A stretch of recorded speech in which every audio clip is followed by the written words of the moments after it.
It's important to know how to trust your gut when it comes to making business decisions if you've been doing this for a while. I almost fell for a scam, and good thing I listened to my own advice and followed the framework that I kind of explain to people when I do this e-commerce thing. So what ended up happening is that an order was placed for a specific type of goods, and it was directly to a 168 supplier. There weren't really many questions asked. It was just like good pricing. It wasn't crazy pricing either, where it's too good to be true. It looked kind of fair. And then I placed the order for the customer. Now, sometimes these 168 suppliers, they know you're a foreigner, right? Like my Chinese isn't perfect, right? I have an accent. I write it, but I don't write it like a Chinese person would say, like a native person. Just enough to get my point across. I think they kind of figured out that I was not a local.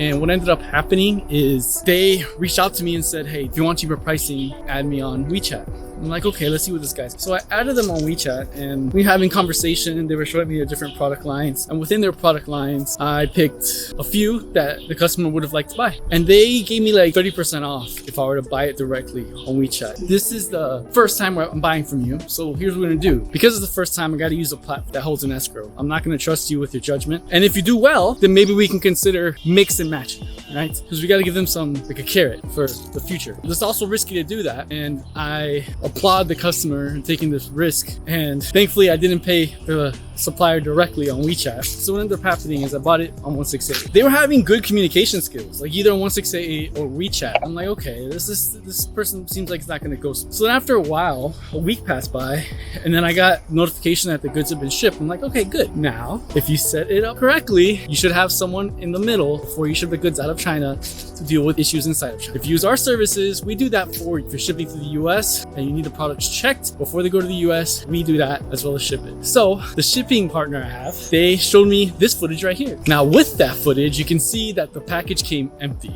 Like I was like really weird. Like, I think it was like 12 pieces of jackets, and it wouldn't come in like a flimsy little bag. So then it's a good thing that the shipping partner we have keeps his warehouse running very smoothly, and he has a monitoring system to see and prove, hey, we had not tampered with this bag before we opened it. Here we go.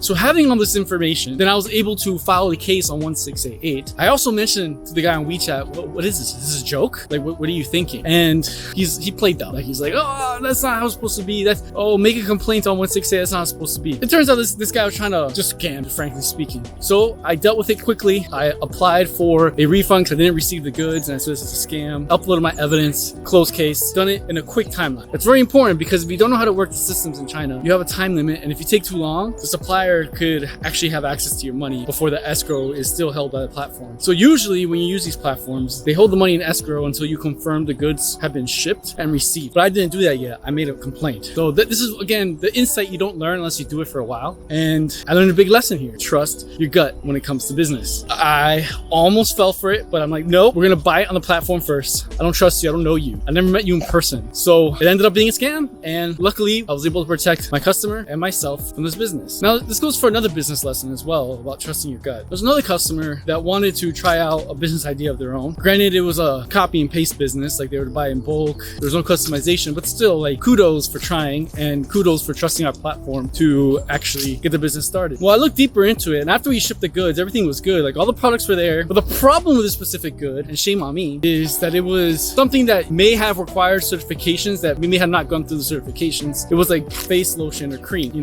or beauty cream. And push comes to shove, it gets to the customs in the USA, and the products were confiscated. Now, as a business owner, you can make a couple decisions here, like just let the customer bear the risk and they bear the costs with the confiscation of the goods, or see how we can find a solution for them to actually try and get some kind of a refund back or something like that.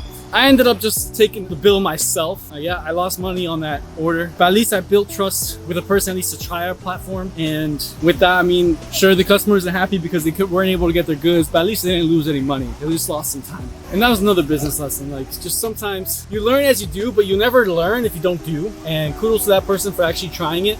So I hope if you're watching this, probably not, you give it a shot with another product line that maybe doesn't have such strict requirements with certifications. Like stay away from FDA approved products or anything with medical certifications that are needed, because that usually requires, if the supplier doesn't have it already, huge upfront investment, a lot of capital, which most people that are just starting out don't have. So I hope you learned something from this video. I hope you guys never get scammed. Trust your gut. If it's too good to be true, or even if it's not too good to be true, but you get a feeling inside of you that's like, I'm not sure this guy's legit, could be a scam, trust it. Don't want you to get scammed. Don't want anyone to get scammed. If you do want help getting started, feel free to sign up to our website, borderlesscommerce.net, and actually take action on your idea and validate it through the market. And if not, if you want to do it yourself, want to figure out how to do it yourself, you should check out this video on how to find trending products on 168 on your own.